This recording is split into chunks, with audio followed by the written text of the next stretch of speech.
زاویار شاہ کی دنیا راکھ ہو چکی تھی۔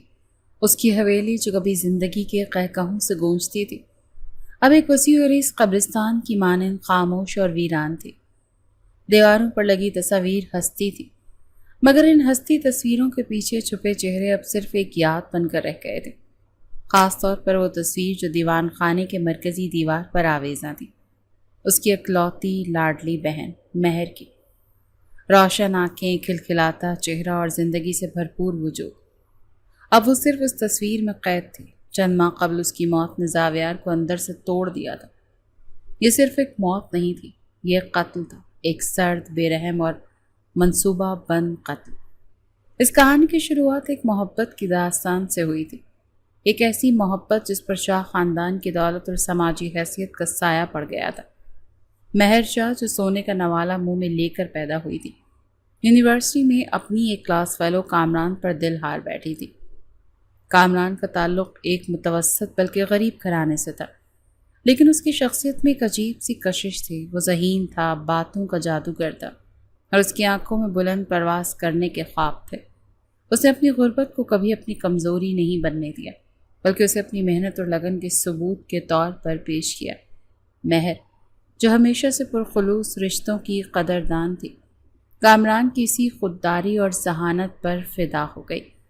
اس نے اپنے بھائی زاویار جو اس کی ہر خواہش کو حکم کا درجہ دیتا تھا، اس سے اپنی محبت کا اظہار کیا۔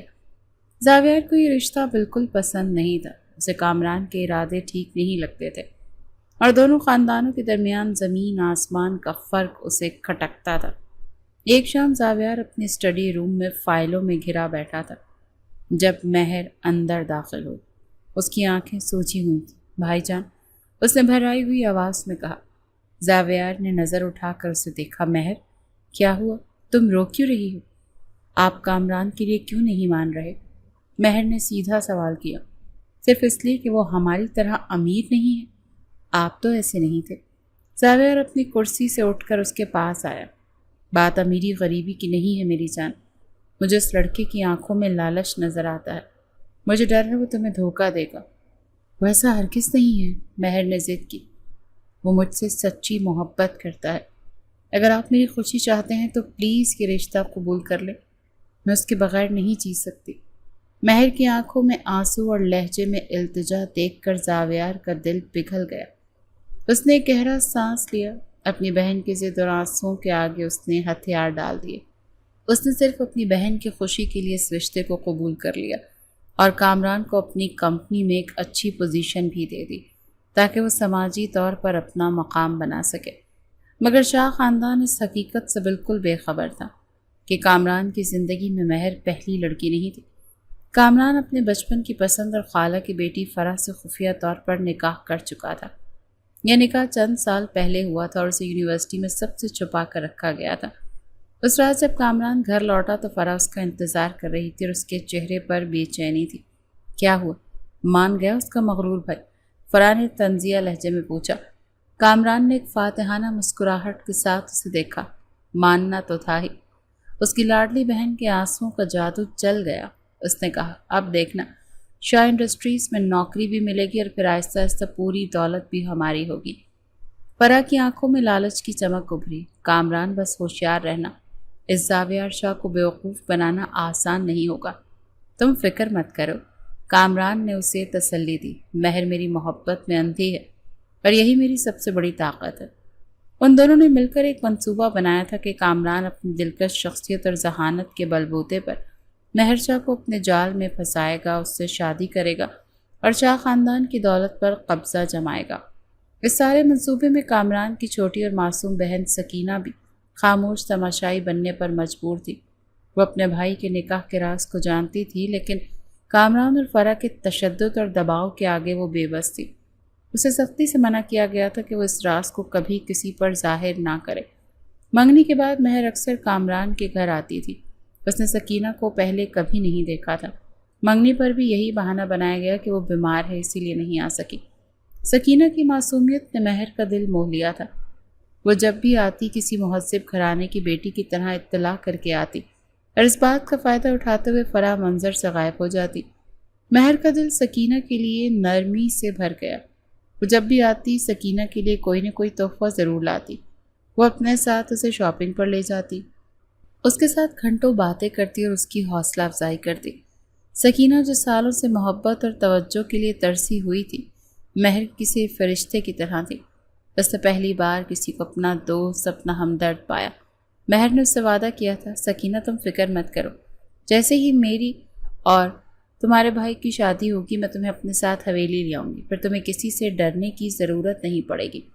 یہ دوستی سکینہ کی زندگی میں امید کی واحد کرن تھی، مگر وہ اس بات سے بے خبر تھی کہ اس کا اپنا بھائی اور بھابھی اسی دوستی کو اپنے گھناؤنے منصوبے کے لیے استعمال کر رہے ہیں۔ کامران اور فرح جو پہلے ہی شاہ خاندان کو لوٹنے کا منصوبہ بنا چکے تھے، مہر اور سکینہ کی اس گہری دوستی کو اپنے سب سے بڑے ہتھیار کے طور پر استعمال کیا۔ کامران نے شاہ انڈسٹریز میں کام کرتے ہوئے اہم دستاویزات اور مالی معاملات تک رسائی حاصل کر لی۔ اس دوران جب کامران نے یہ سارا گھپلہ کیا، زاویار کاروبار کے سلسلے میں ملک سے باہر تھا، جس نے کامران کو اپنا منصوبے کو عملی جامہ پہنانے کے سنہری موقع فراہم کیا۔ زاویار ہر چیز پر نظر رکھتا تھا، لیکن اس کی ذرا سی لاپرواہی کامران کی کامیابی بن گئی۔ اس نے اور فرح نے مل کر ایک بہت بڑا کاروباری فراڈ کیا اور سارا پیسہ خفیہ اکاؤنٹس میں منتقل کر دیا۔ اس پورے فراڈ کے لیے انہوں نے جعلی کاغذات تیار کیے، جن پر چالاکی سے سکینہ کو مرکزی کردار کے طور پر پیش کیا گیا اور کچھ کاغذات پر اس سے زبردستی دستخط بھی کروا لیے گئے۔ جب فراڈ سامنے آیا اور شاہ خاندان مالی طور پر تباہی کے دہانے پر پہنچ گیا، تو مہر کو حقیقت کا ادراک ہوا۔ جس شخص نے اس سے بے پناہ محبت کی، وہ ایک دھوکے باز اور لالچی درندہ نکلا۔ یہ صدمہ اس کے لیے ناقابل برداشت تھا۔ اس نے فوراً زاویار کو کال کی، لیکن وہ شاید مصروف تھا۔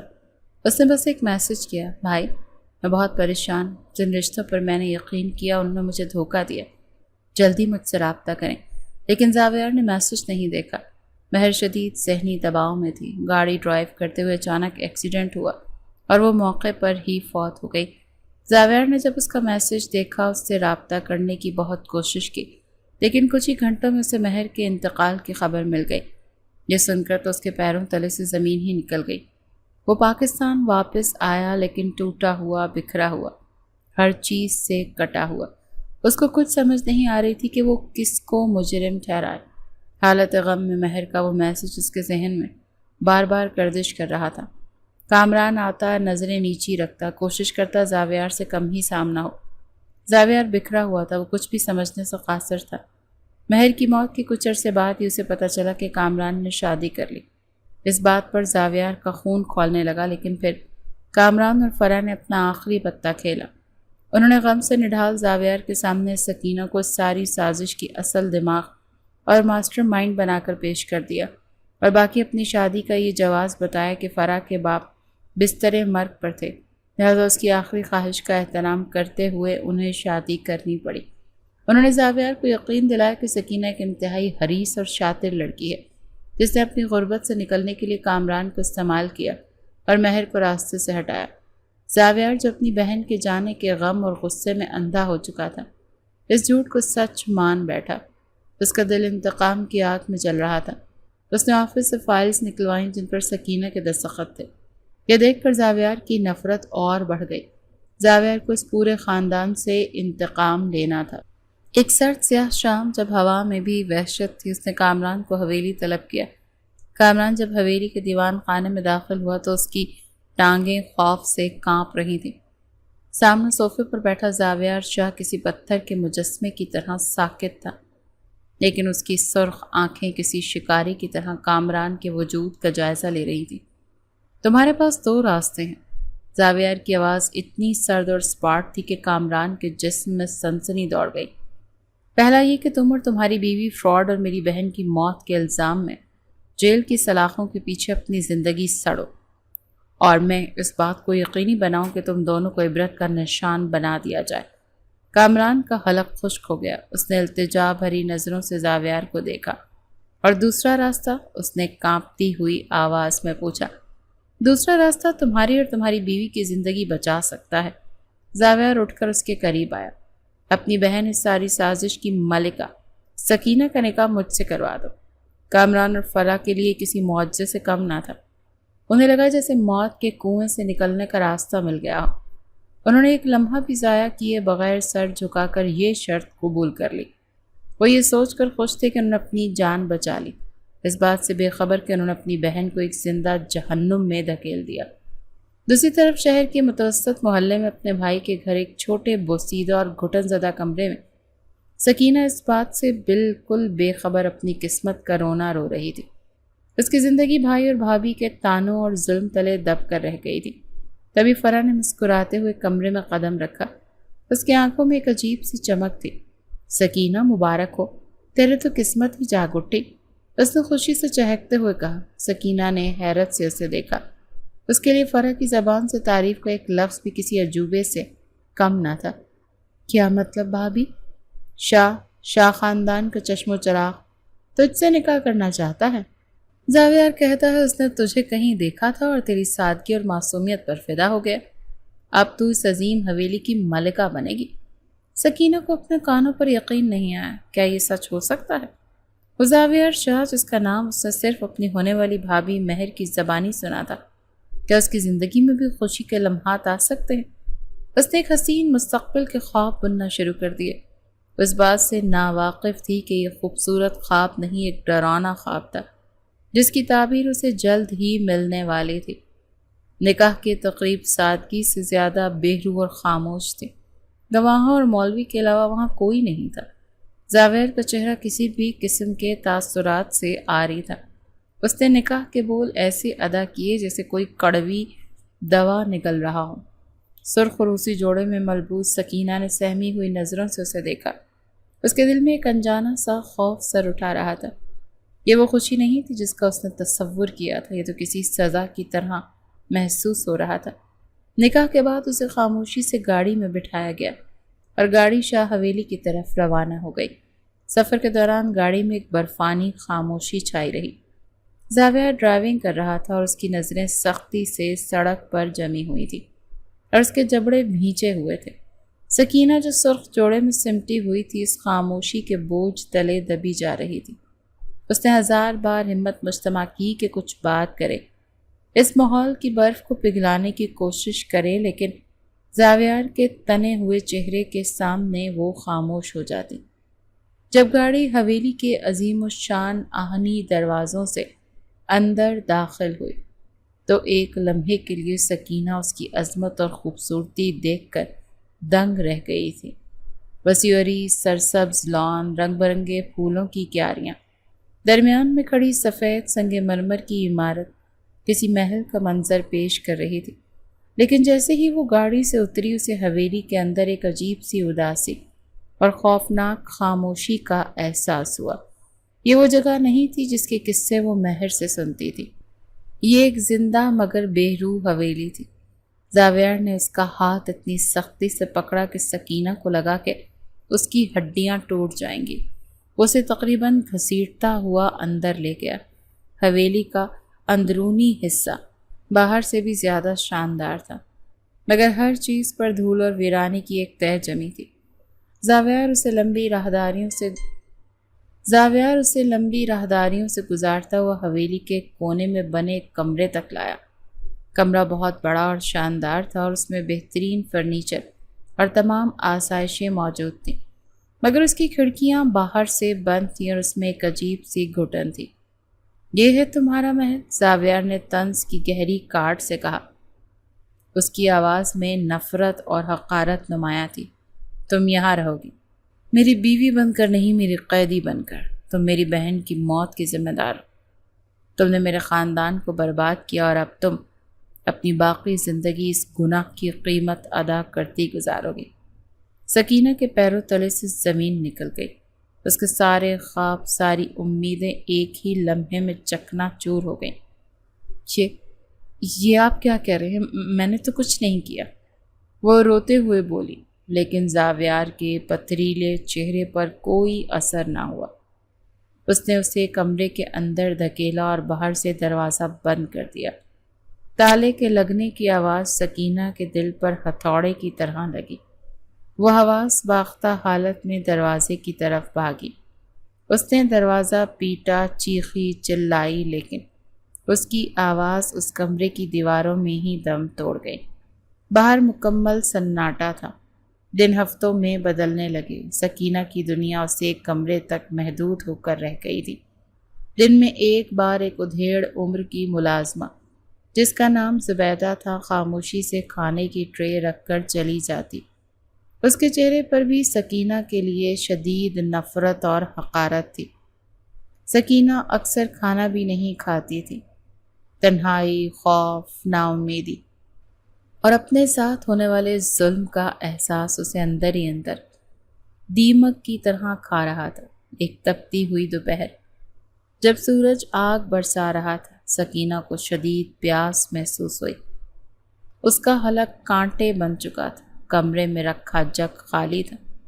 اس نے بہت دیر تک ہمت مجتمع کی، پھر ڈرتے ڈرتے دروازے کو کھٹکھٹایا۔ کوئی ہے؟ مجھے پانی چاہیے پلیز۔ اس کی آواز کمزور اور بے جان تھی۔ اس نے کئی بار آوازیں دیں لیکن راہداری کے اس پار گہرے سناٹے کے سوا اور کچھ نہیں تھا۔ پیاس کی شدت جب ناقابل برداشت ہوئی تو اس نے مایوسی کے عالم میں دروازے کا ہینڈل گھمایا۔ اس کی حیرت کی انتہا نہ رہی جب ایک ہلکے سے کلک کے ساتھ دروازہ کھل گیا۔ شاید آج صبح کھانا رکھنے والی ملازمہ غلطی سے تالا لگانا بھول گئی۔ ایک لمحے کے لیے اس کے دل میں آزادی کی ایک ننھی سی کرن جاگی، لیکن اگلے ہی لمحے زاویار کا خوفناک چہرہ نظروں میں گھوم گیا اور وہ وہیں ٹھٹک گئی، مگر پیاس اسے باہر نکلنے پر مجبور کر رہی تھی۔ وہ کانپتے قدموں سے کمرے سے باہر نکلی۔ راہداری لمبی چوڑی اور بالکل سنسان تھی۔ دیواروں پر لگی بڑی بڑی پینٹنگز اسے گھور رہی تھی۔ وہ کسی چور کی طرح دبے پاؤں آگے بڑھ رہی تھی، کچن کی تلاش میں۔ اسے نہیں معلوم تھا کہ کچن کہاں ہے، بس وہ اندازے سے ایک طرف چل پڑی۔ وہ ابھی چند قدم ہی چلی تھی کہ سامنے والے موڑ سے ایک وجود نمودار ہوا۔ وہ زاویار تھا۔ اسے یوں آزاد گھومتے دیکھ کر زاویار کی آنکھوں میں خون اتر آیا۔ اس کے نتنے غصے سے پھول گئے۔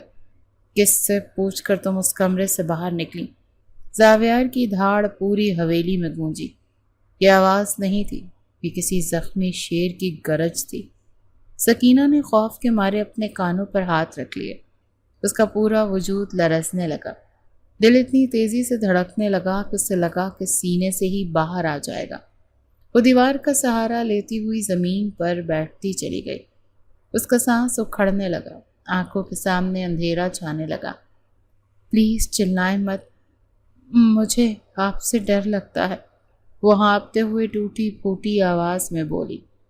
زاویار جو غصے سے پاگل ہو رہا تھا اور شاید اسے سخت سزا دینے کا سوچ رہا تھا، اس کے اس طرح پینک اٹیک کا شکار ہوتے دیکھ کر ایک لمحے کو ٹھٹکا۔ یہ کوئی اداکاری نہیں تھی، یہ خالص بے ساختہ اور شدید خوف تھا جو اس کے چہرے اور کانپتے جسم سے آیا تھا۔ مجھے مت مارنا، میں نے کچھ نہیں کیا۔ سکینہ دیوانہ وار رونے لگی۔ اس کی آنکھیں خوف اور دہشت سے کسی ہرنی کی طرح پھیلی ہوئی تھی۔ وہ اپنے آپ کو بچانے کے لیے مزید سکڑ گئی۔ زاویار نے حیرت اور ایک انجانی پریشانی کے ملے جلے تاثرات سے اس کی طرف ایک قدم بڑھایا تھا، لیکن اس کے قدم بڑھاتے ہی سکینہ مزید چیخنے لگی تھی۔ نہیں، تم بھی بھیا بھابھی کی طرح مجھے مارو گے، پر میں نے کچھ نہیں کیا، سچ میں۔ یہ جملہ ایک تیر کی طرح زاویار کے دل و دماغ میں پیوست ہو گیا۔ بھیا بھابھی کی طرح، یہ کیا تھا؟ ایک شاطر، سازشی اور لالچی لڑکی جب اپنے بھائی پر بھی حکومت کرتی ہو، ایسی بات کیوں کرے گی؟ اسے جو کہانی سنائی گئی تھی، یہ منظر اور یہ الفاظ اس کہانی سے بالکل میل نہیں کھا رہے تھے۔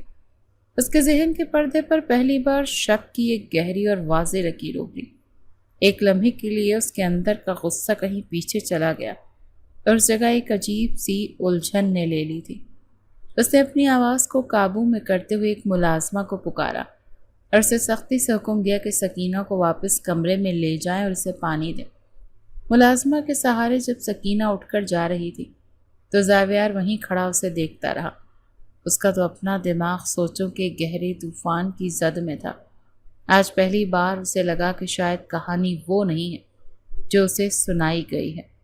سکینہ کے منہ سے نکلے ہوئے وہ بے ساختہ اور خوفزدہ الفاظ زاویار کے ذہن میں ہتھوڑے کی طرح برس رہے تھے۔ وہ اپنے وسیع و عریض اسٹڈی روم میں بے چینی سے ٹہل رہا تھا۔ اس کے سامنے میز پر مہر کی تصویر رکھی تھی، جس کی مسکراتی آنکھیں اس سے سوال کرتی اسے محسوس ہو رہی تھی۔ کیا میں غلطی کر رہا ہوں مہر؟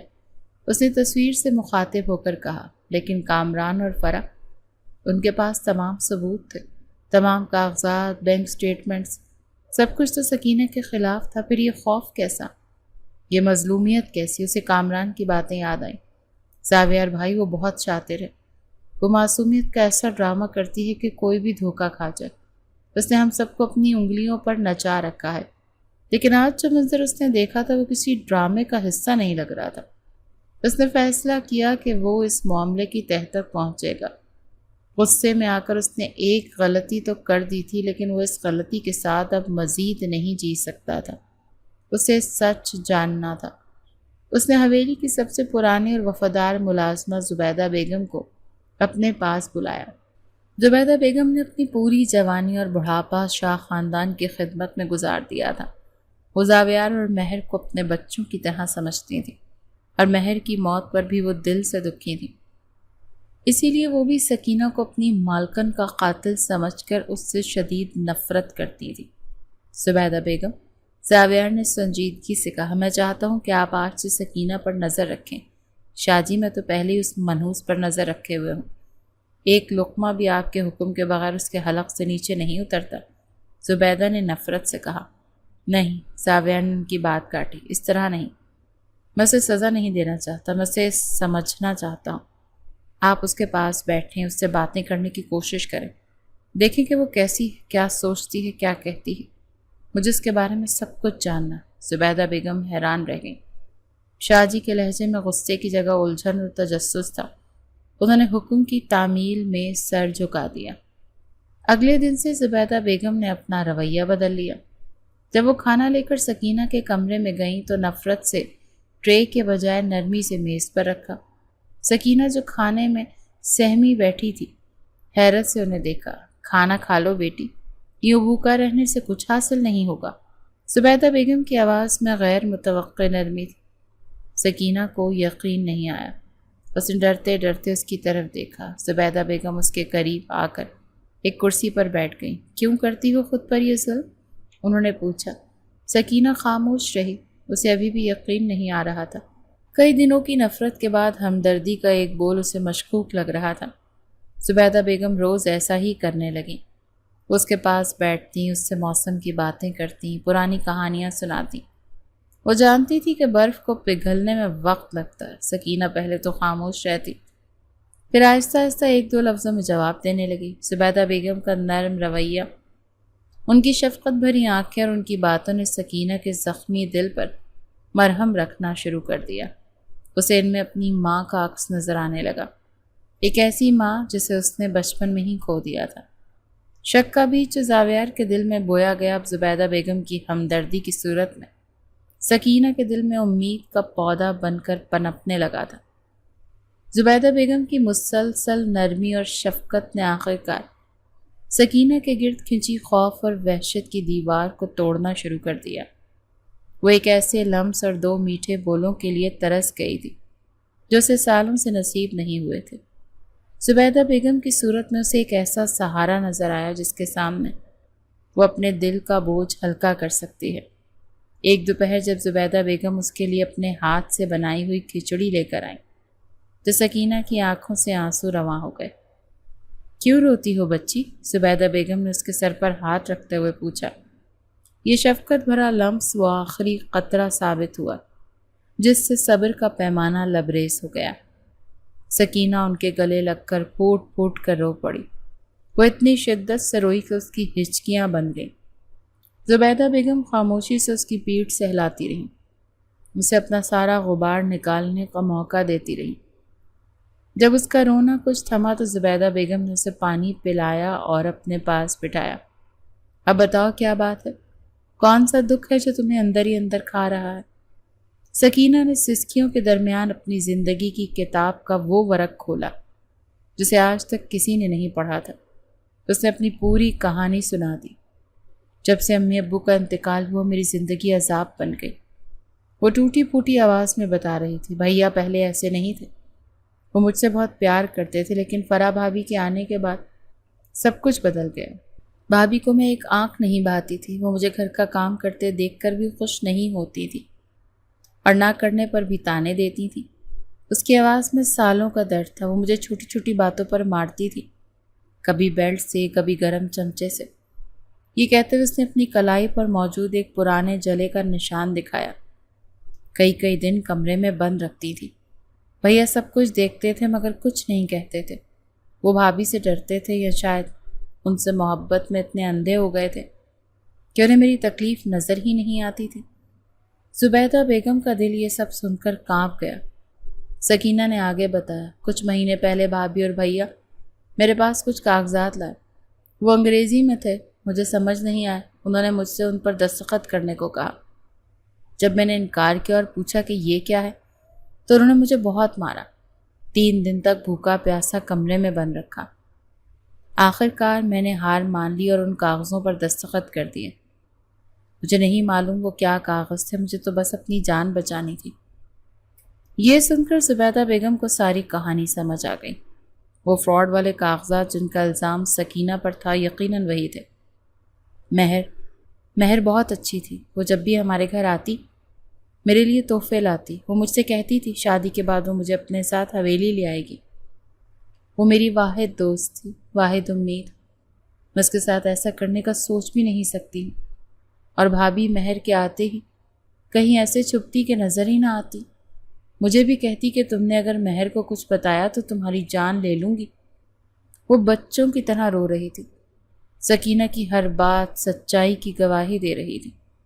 اس کی آنکھوں میں جو معصومیت اور مظلومیت تھی وہ کوئی اداکارہ پیدا نہیں کر سکتی تھی۔ زبیدہ بیگم کو اپنے رویے پر شدید شرمندگی ہوئی۔ اسی شام وہ سیدھا زاویار کے پاس گئی۔ زاویار بے چینی سے انہی کا منتظر تھا۔ شاہ جی، آپ بہت بڑی غلطی کر رہے ہیں، بہت بڑی۔ زبیدہ بیگم کی آواز میں دکھ اور افسوس تھا۔ انہوں نے سکینہ کی سنائی ہوئی ہر بات حرف بہر زاویار کو بتا دی۔ اس کے زخموں کے نشان، اس پر ہونے والا تشدد اور زبردستی دستخط کروائے جانے والی بات۔ شاہ جی، وہ لڑکی ظالم نہیں، مظلوم۔ اس کی آنکھوں میں جو سچائی ہے وہ میں نے دیکھی۔ آپ نے قیدی کو نہیں، ایک بے سہارا اور مظلوم بچی کو اس حویلی میں قید کیا ہوا، کو سکتے میں ڈال دیا۔ اس کا دل لرز گیا۔ اگر یہ سب سچ زبیدہ بیگم کی باتوں نے، تو اس نے ایک معصوم کے ساتھ کتنا بڑا ظلم کر ڈالا۔ اس کے اندر کا انتقام اب پچھتاوے کی آگ میں بدلنے لگا۔ زبیدہ بیگم کی سنائی ہوئی درد بھری داستان نے زاویار کے شک کو یقین میں بدلنے کی پہلی سیڑھی فراہم کر دی۔ اس کے دل میں پچھتاوے کی ایک گہری ٹیس اٹھی۔ وہ بار بار سکینہ کے خوفزدہ چہرے اور زبیدہ بیگم کے الفاظ کو یاد کر رہا تھا۔ اب اسے ہر حال میں مکمل سچائی تک پہنچنا تھا۔ اس نے فوراً اپنے سب سے قابل اعتماد اور پرانے ساتھی اسلم کو فون کیا۔ اسلم نہ صرف اس کی کمپنی کا مینیجر تھا بلکہ ایک سمجھدار اور با اصول انسان بھی تھا جو شاہ خاندان کا وفادار تھا۔ اسلم، مجھے تمہاری فوری مدد چاہیے۔ زاویار کے لہجے میں ایسی سنجیدگی تھی کہ اسلم سمجھ گیا کہ معاملہ غیر معمولی ہے۔ حکم کریں سر، تم فوراً لاہور جاؤ، وہاں کامران اور فرا رہتے ہیں۔ مجھے ان کے بارے میں سب کچھ جاننا ہے، ان کا ماضی، ان کے مالی معاملات، ان کے پڑوسیوں سے ان کے تعلقات اور سب سے اہم سکینہ کی زندگی ان کے ساتھ کیسی گزری۔ مجھے ہر چھوٹی سے چھوٹی تفصیل بھی چاہیے۔ اسلم، خفیہ طور پر تحقیقات کرو، کسی کو کانو کان خبر نہ ہو، مجھے سچ چاہیے، چاہے وہ کتنا ہی کڑوا کیوں نہ ہو۔ اسلم نے حکم کی تعمیل کی اور اگلی ہی فلائٹ سے لاہور روانہ ہو گیا۔ اس دوران زاویار نے خود بھی سکینہ کو ایک آخری بار پرکھنے کا فیصلہ کیا۔ وہ جاننا چاہتا تھا کیا اس میں واقعی وہ شاطر دماغ ہے جس کا الزام اس پر لگایا گیا۔ وہ کچھ کاروباری فائلیں جن میں فراڈ کی تمام تفصیلات، پیچیدہ مالیاتی دستاویزات اور بینک ٹرانزیکشنز کے کاغذات تھے لے کر سکینہ کے کمرے میں گیا۔ سکینہ اسے اچانک کمرے میں دیکھ کر سہم گئی اور وہ فوراً ہی کھڑی ہو گئی۔ زاویار نے طنزیہ مسکراہٹ کے ساتھ وہ فائلیں اس کے سامنے میز پر پھینک دیں۔ اس کا لہجہ اب بھی سرد تھا مگر اس کے اندر ایک طوفان برپا تھا۔ دیکھو تو، یہ ہے تمہاری محنت کا نتیجہ، تمہاری ذہانت کا شاہکار، اس عظیم فراڈ کے کاغذات۔ پہچانو تو اپنی اس کامیابی کو، تم نے تو بڑے بڑے بزنس ٹائکونز کو پیچھے چھوڑ دیا۔ سکینہ نے خوفزدہ اور حیران نظروں سے ان فائلوں کو دیکھا۔ اسے ڈرتے ڈرتے کاغذ اٹھایا، اس پر لکھی پیچیدہ انگریزی اصطلاحات، اعداد و شمار کے لمبے چوڑے گراف اور بینکنگ کی زبان اس کے سر کے اوپر سے گزر رہی تھی۔ اس کے چہرے پر الجھن، ناواقفیت اور بے چارگی کے سوا اور کچھ نہیں تھا۔ وہ تو ٹھیک ہے، ان پر لکھی ہوئی سرخی بھی نہیں پڑھ پا رہی تھی۔ اس نے سوالیہ نظروں سے زاویار کی طرف دیکھا، جیسے پوچھ رہی ہو کہ یہ سب کیا ہے۔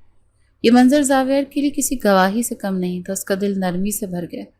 اس نے ایک ایسی لڑکی کو مہینوں اذیت دی جسے یہ تک نہیں معلوم کہ اس کا جرم کیا ہے۔ وہ جس نفرت کی آگ میں جل رہا تھا وہ ایک معصوم کو جھلسا رہی تھی۔ یہ احساس اس کے لیے ناقابل برداشت تھا۔ وہ خاموشی سے فائلیں اٹھا کر کمرے سے باہر نکل گیا۔ اس دن کے بعد سے اس کے رویے میں ایک غیر معمولی تبدیلی آنے لگی۔ اس نے سکینہ کے کمرے کے باہر تالا لگانا چھوڑ دیا۔ اس نے زبیدہ کو ہدایت کی کہ سکینہ کو بہترین کھانا دیا جائے اور اس کی ضرورت کا خیال رکھا جائے۔ وہ جو خود اس کے سامنے نہیں جاتا تھا لیکن کبھی کبھار دور سے راہداری سے اسے دیکھتا۔ وہ دیکھتا کہ سکینہ گھنٹوں کھڑکی کے پاس بیٹھی خلا میں گھورتی رہتی۔ اس کی آنکھوں میں اب بھی وہی ویرانی تھی۔ زاویار کو اپنی نفرت پر اب شدید غصہ آنے لگا۔ اس نے ایک ایسے پھول کو مسل دیا جو پہلے ہی طوفانوں کا مارا ہوا تھا۔ شہر پر شام کے سائے گہرے ہو رہے تھے جب آسمان کا رنگ اچانک بدلنے لگا۔ کالے خوفناک بادل ہر طرف امڈ آئے اور دیکھتے ہی دیکھتے دن میں رات کا سما ہو گیا۔ ٹھنڈی ہوا کے جھونکے چلنے لگے جو جلد ہی تیز اور شور مچاتی طوفانی ہواؤں میں بدل گئے۔ پھر آسمان ٹوٹ پڑا۔ بادلوں کی گرج، بجلی کی آنکھوں کو خیرہ کر دینے والی چمک اور بارش کی تیز بوچھاڑوں نے ساری حویلی کو اپنی لپیٹ میں لے لیا۔ زاویار اپنے کمرے کی کھڑکی کے پاس کھڑا باہر کے منظر کو دیکھ رہا تھا، لیکن اس کا دماغ کہیں اور تھا۔ وہ مسلسل سکینہ اور اپنی کی گئی زیادتیوں کے بارے میں سوچ رہا تھا۔ ہر بار بادل جب گرجتے اس کا دل کسی انجانے خوف سے دھڑک رہا تھا۔ اسے اسلم کی رپورٹ کا بے چینی سے انتظار تھا۔ اچانک طوفان کے شور کو چیرتی ہوئی ایک دل خراش چیخ اس کی سماعت سے ٹکرائی۔ اس کا دل حلق میں آ گیا۔ چیخ حویلی کے اس کونے سے آئی تھی جہاں سکینہ کا کمرہ تھا۔ زاوی آ گیا۔ وہ ایک لمحے ضائع کیے بغیر دیوانہ وار اس کے کمرے کی طرف بھاگا۔ سکینہ کو اندھیرے اور طوفان سے شدید فوبیا تھا۔ شادی سے پہلے جب بھی وہ کوئی غلطی کرتی اس کا بھائی کامران اور بھابھی فرح اسے سزا کے طور پر طوفانی راتوں میں گھر کے تاریک اسٹور روم میں بند کر دیتے۔ بادلوں کی گرج اور بجلی کی چمک اس کے لیے کسی عذاب سے کم نہیں تھی۔ آج جب طوفان شروع ہوا تو وہ تمام پرانے خوف جاگ اٹھے۔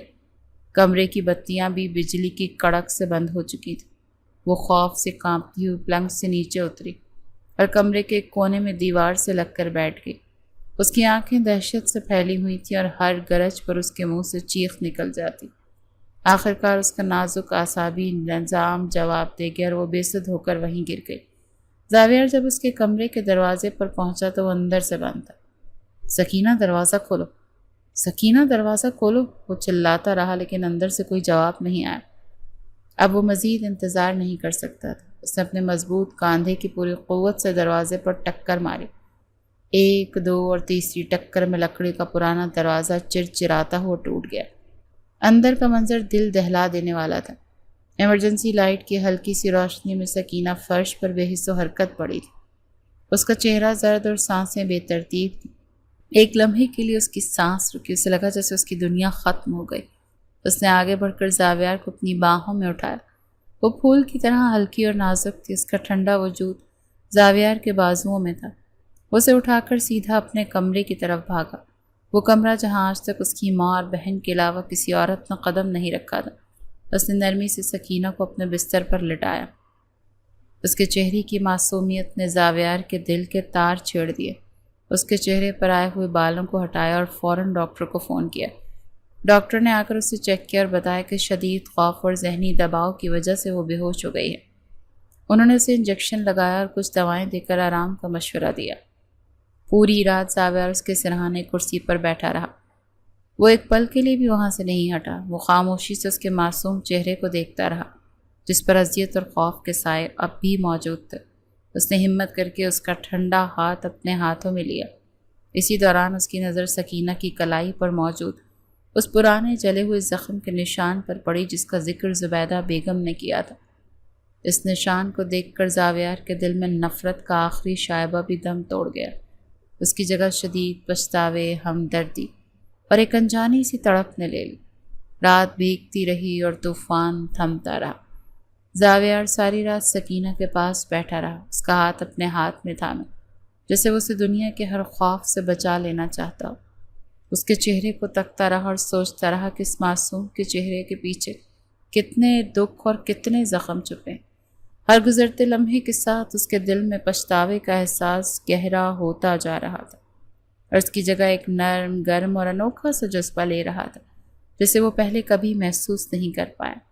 یہ محبت تھی، ایک ایسی محبت جو نفرت کی راکھ سے پیدا ہوئی تھی۔ جب صبح کی پہلی کرن نے کمرے میں جھانکا تو سکینہ کی آنکھ کھلی۔ اس نے خود کو ایک ناآشنا مگر انتہائی پرسکون کمرے میں پایا۔ پھر اس کی نظر برابر میں کرسی پر بیٹھے زاویار پر پڑی جس کی آنکھیں بھیگ رہی تھیں، اور اس کا ہاتھ تھامے ہوئے وہ ایک دم گھبرا کر اٹھ بیٹھی اور اپنا ہاتھ کھینچ لیا۔ میں یہاں کیسے؟ اس کی آواز میں خوف تھا۔ سکینہ کو ہوش آیا۔ اس نے جلدی سے اپنے آنسو پونچھے۔ تم ڈرو مت سکینہ، رات تمہاری طبیعت خراب ہو گئی تھی۔ اس کی آواز میں سرد مہری نہیں بلکہ ایک عجیب سی نرمی اور شرمندگی تھی۔ اسی لمحے کمرے کے دروازے پر دستک ہوئی۔ زاویار نے اٹھ کر دروازہ کھولا تو سامنے اسلم کھڑا تھا۔ اس کے چہرے پر سنجیدگی اور ہاتھ میں ایک چھوٹا سا بیگ سر میں واپس آ گیا۔ اندر آؤ اسلم۔ زاویار نے اسے اندر آنے کا راستہ دیا۔ اسلم نے کمرے میں بستر پر خوفزدہ بیٹھی سکینہ کو دیکھا اور پھر زاویار کو۔ سمجھ گیا حالات بدل چکے۔ سر، آپ کا شک بالکل ٹھیک تھا، آپ ٹھیک کہتے تھے۔ ساری سازش کامران اور فرا کی تھی، سکینہ کا نام صرف استعمال ہوا ہے، اسلم نے بغیر کسی تمہید کے کہا۔ زاویار نے آنکھیں بند کر لی۔ سچ اس کے سامنے تھا، اتنا ہی کڑوا جتنا اس نے سوچا تھا۔ ثبوت؟ زاویار نے پوچھا۔ اسلم نے اپنے بیگ سے ایک چھوٹی سی ڈیجیٹل وائس ریکارڈ ڈیوائس نکالی۔ سر، کامران اور فرا آج کل بہت خوش ہیں، وہ سمجھتے ہیں وہ کامیاب ہو گئے۔ میں نے ان کے گھر کے قریب ایک خبر دینے والے کو کچھ پیسے دیے، اس نے خفیہ طور پر ان کی گفتگو ریکارڈ کر لی، آپ خود سن لیں۔ اسلم نے ڈیوائس آن کی۔ کمرے میں فرا کی تیز اور طنزیہ آواز گونجی۔ شکر ہے جان چھوٹی اس منحوس سے، ساری زندگی کا روگ تھی، ساری دولت ہماری ہے اور وہ معصومیت کی دیوی اس مغرور زاویار کی قید میں سڑتی رہے گی۔ بے وقوف، سمجھتا ہے سکینہ جیسی ڈرپوک اور جاہل لڑکی اتنے بڑے فراڈ کی منصوبہ بندی کر سکتی ہے؟ اور پھر ایک زوردار قہقہا گونجا۔ اس کے بعد کامران کا گھٹیا قہقہا سنائی دیا۔ تم ٹھیک کہتی ہو فرا، ہم نے ایک تیر سے دو شکار کیے، مہر بھی جان چھوٹی اور اب شاہ خاندان کی دولت پر بھی ہمارا راج ہوگا، اور الزام سکینہ پر۔ واہ، کیا پلان تھا تمہارا۔ ریکارڈنگ سن کر زاویار کی آنکھوں میں خون اتر آیا۔ اسلم نے کچھ فائلز اور بھی دی جن میں ٹرانزیکشنز کے تمام ریکارڈ موجود تھے جو زاویار کی غیر موجودگی میں کی گئی تھیں۔ فرا اور کامران کی سمز کے ڈیٹے سے بھی کچھ ایسا مواد ملا جس سے ہر چیز واضح ہو گئی۔ اس نے اتنی زور سے اپنی مٹھیاں بھینچی کہ اس کی انگلیاں سفید پڑ گئیں۔ اس نے ایک ہی لمحے میں اپنی پوری زندگی کے سب سے بڑے گناہ اور سب سے بڑی غلطی کو پہچان لیا۔ اس نے نہ صرف اپنی بہن کے اصل مجرموں کو غلط سمجھا بلکہ ایک بے گناہ کی زندگی کو جہنم بنا دیا۔ اس کا دل چاہا وہ چیخے چلائے، لیکن اس کے حلق میں الفاظ جیسے جم گئے تھے۔ اس نے ایک نظر سکینہ پر ڈالی جو سکتے کے عالم میں یہ سب سن رہی تھی، اور اس کی آنکھوں سے آنسو بہہ رہے تھے۔ اس نے اسلم کی طرف دیکھا اور اس کی آنکھوں میں ایک سرد اور بے رحم ارادہ تھا۔ اسلم، پولیس کو کال کرو، انہیں تمام ثبوت دو اور ان سے کہو کہ فوری طور پر میرے ساتھ چلے۔ زاویار طوفان کی طرح اپنے کمرے سے نکلا۔ اس کے قدموں میں غصے کی سی تیزی تھی۔ اس نے نہ سکینہ سے کچھ کہا نہ اس کی طرف دیکھا، کیونکہ وہ خود اس کا سامنا کرنے کے قابل نہیں سمجھتا تھا۔ کچھ دیر میں پولیس کی گاڑیاں حویلی کے باہر موجود تھیں۔ زاویار اپنی گاڑی میں بیٹھا اور پولیس فورس کے ساتھ سیدھا کامران کے گھر کی طرف روانہ ہوا۔ اس کا دماغ سن ہو چکا تھا اور اس کے دل میں صرف ایک ہی خواہش تھی، انصاف۔ کامران اور فرا اپنی کامیابی کے جشن میں ڈوبے تھے۔ وہ ناشتے کی میز پر بیٹھے مستقبل کے سہانے خواب دیکھ رہے تھے کہ اچانک دروازے پر زوردار دستک ہوئی۔ کامران نے پولیس کے ساتھ کھڑے دیکھا تو اس کے ہوش اڑ گئے۔ زاویار دروازہ کھولا، سامنے ہی کھڑا۔ زاویار بھائی، آپ؟ یہاں یہ سب کیا ہے؟ وہ ہکلانے لگا۔ فرا بھی گھبرا کر وہاں آ گئی۔ آؤ بہنوئی صاحب، اندر تو آئیے، اس نے بناوٹی مسکراہٹ کے ساتھ کہا، مگر اس کی آنکھوں میں خوف صاف ظاہر نظر آ رہا تھا۔ زاویار کو جواب دیے بغیر اندر داخل ہوا۔ اس نے جیب سے ڈیوائس ریکارڈر نکالا اور اونچی آواز میں اسے چلایا۔ شکر ہے جان چھوٹی اس منحوس سے۔ اپنی ہی آوازیں سن کر کامران اور فرا کے چہروں کا رنگ اڑ گیا۔ ان کے پیروں تلے سے زمین نکل گئی۔ وہ پتھر کے بت بنے ایک دوسرے کو دیکھ رہے تھے۔ تمہاری سزا اب یہاں سے شروع ہوتی ہے، زاویار نے برف کی طرح ٹھنڈے لہجے میں کہا۔ تم لوگوں نے صرف فراڈ نہیں کیا، تم نے میری بہن کو مارا، تم نے ایک معصوم لڑکی کی زندگی برباد کی۔ تم لوگ جیل میں سڑو گے اور میں اس بات کو یقینی بناؤں گا۔ پولیس انسپکٹر نے آگے بڑھ کر ان دونوں کو ہتھکڑیاں پہنائیں۔ ہمیں کس جرم میں گرفتار کیا جا رہا ہے؟ ہمارے خلاف کیا ثبوت ہے؟ فرا نے چیختے ہوئے کہا۔ فراڈ، دھوکہ دہی، ایک لڑکی پر سالوں تشدد کرنے اور اسے حبس بیجا میں رکھنے کے الزام۔ انسپکٹر نے سختی سے کہا، اور ثبوت؟ آپ کی اپنی آواز۔ کامران اور فرا کو گھسیٹ کر پولیس گاڑی میں ڈال گئی۔ جاتے جاتے کامران نے التجا بھری نظروں سے زاویار کو دیکھا، مگر زاویار کے چہرے پر پتھر جیسی سختی تھی۔ آج انصاف کا دن تھا اور رحم کی کوئی گنجائش نہیں تھی۔ جب زاویار حویلی واپس آیا تو اس کے کاندھوں پر سے ایک بوجھ اتر چکا تھا، مگر دل پر ایک اس سے بھی بھاری بوجھ آ گیا تھا، شرمندگی اور گناہ کا بوجھ۔ اسے اب سکینہ کا سامنا کرنا تھا، اور یہ کام کامران اور فرا کا سامنا کرنے سے کہیں زیادہ مشکل تھا۔ وہ بھاری قدموں سے اپنے کمرے کی طرف بڑھا، جہاں اس کی معصوم قیدن، اس کی بے گناہ بیوی اس کی منتظر تھے۔ جب وہ اپنے کمرے میں داخل ہوا تو سکینہ وہیں بستر پر بیٹھی تھی۔ اس کی آنکھیں رو رو کر سوج گئی تھی، لیکن آج ان میں خوف کی جگہ ایک عجیب سی ویرانی اور تھکن تھی۔ وہ زاویار کو دیکھ کر نہ سہمی نہ ڈری، بس خالی نظروں سے اسے دیکھتی رہی۔ زاویار کے لیے یہ لمحہ قیامت سے کم نہیں تھا۔ اس کی ہمت جواب دے رہی تھی۔ وہ دھیمے قدموں سے چلتا ہوا اس کے قریب آیا اور پھر اس کے سامنے فرش پر گھٹنوں کے بل بیٹھ گیا۔ شاہ حویلی کا مغرور اور طاقتور مالک آج ایک مجرم کی طرح سر جھکائے بیٹھا تھا۔ اس کی آنکھوں میں آنسو تھے۔ سکینہ، میں تمہارا گنہگار ہوں۔ میں اندھا ہو گیا تھا اپنے غم اور غصے میں۔ اس کی آواز ٹوٹ رہی تھی۔ میں نے اپنے دکھ کا بدلہ ایک اور معصوم سے لیا۔ مجھ سے بڑا ظالم اور گنہگار کوئی نہیں۔ میں نے تمہارے مجرموں کو، اپنے مجرموں کو، ان کے انجام تک پہنچا دیا، لیکن میں خود کو کیسے معاف کروں؟ میں تمہارا سامنا کرنے کے بھی لائق نہیں۔ اس نے اسے ساری حقیقت بتا دی کہ کس طرح کامران اور فرا نے اسے ورغلایا اور کس طرح وہ ان کے جھوٹ کا شکار ہو گیا۔ سکینہ سکتے کے عالم میں سب کچھ سنتی رہی۔ اس کے لیے یہ سب کچھ سمجھنا مشکل ہو رہا تھا۔ میں تمہیں آزاد کرتا ہوں سکینہ۔ زاویار نے سر اٹھا کر اس کی طرف دیکھا۔ تم مکمل طور پر آزاد ہو، تم جہاں جانا چاہو جا سکتی ہو۔ میں تمہاری باقی زندگی کے تمام اخراجات اٹھانے کی ذمہ داری لیتا ہوں۔ تم جو بھی فیصلہ کرو کہ مجھے منظور ہوگا، بس اگر ہو سکے تو مجھے معاف کر دینا۔ کمرے میں ایک طویل گہری خاموشی چھا گئی۔ سکینہ نے آنسوؤں سے بھری آنکھوں سے اسے دیکھا۔ جب وہ بولی تو اس کی آواز میں ایک نئی اور غیر متوقع طاقت اور ٹھہراؤ تھا۔ آپ نے مجھے اس کمرے میں قید کیا تھا، لیکن میرے بھائی بھابھی نے تو میری روح کو سالوں سے قید کر رکھا تھا۔ آپ کا انتقام تو چند مہینوں کا تھا، ان کا ظلم تو میری پوری زندگی کا تھا۔ آپ نے مجھے اس قید سے تو آزاد کر دیا، لیکن ان کی دی ہوئی قید سے بھی آپ ہی نے مجھے نجات دلائی ہے۔ اس کے الفاظ زاویار کے دل پر مرہم کی طرح لگے۔ ایک طویل خاموشی کے بعد زاویار نے ہمت کر کے اپنے دل کی بات کہی۔